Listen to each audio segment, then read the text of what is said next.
Profit పరంగా చూస్తే 'మనశంకర వరప్రసాద్' గారు నంబర్ 1 పొజిషన్‌లో ఉంటుంది. మీ అవును సార్. బ్యానర్‌లో వచ్చిన సినిమా. అవును సార్. చివరి పొజిషన్‌లో ఏముంటుందండి? అంటే నష్టపోయిన సినిమా, బాగా నష్టపోయిన సినిమా ఏముంది?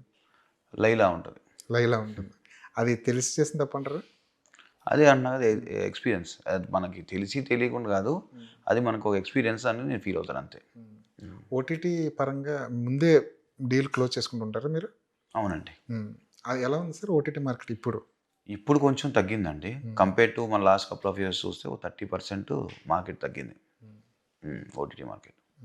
నెక్స్ట్ ఏంటండి? ఏం చేయబోతున్నారు? నెక్స్ట్ ఉన్నాయండి. ఒక 3, 4 ఫిల్మ్స్ ఉన్నాయి. మలయాళంలో మొన్న ఓ సినిమా చేసాం. చాలా బాగా ఆడింది. అక్కడ ఇంకో సినిమా చేసాము. అది ఏప్రిల్‌లో రిలీజ్ అవుతుంది. తెలుగులో కూడా ఇంకో సినిమా ఒకటి డైరెక్టర్స్ తోటి స్టోరీ రెడీ అవుతుంది. అదొకటి అండ్ వేరే కపుల్ ఆఫ్ ఫిల్మ్స్ ఉన్నాయి.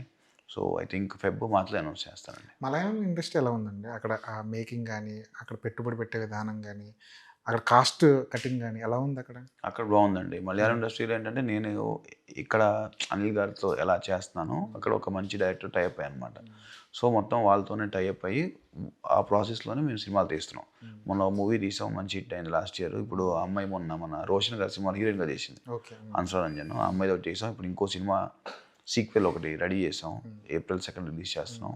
ఇంకో మూవీ కూడా స్టార్ట్ చేస్తున్నాం. సో, అక్కడ నేను కూడా ఒక మంచి సెటప్ నాకు దొరికింది. దాంతో చేసుకుంటూ వెళ్తున్నాను.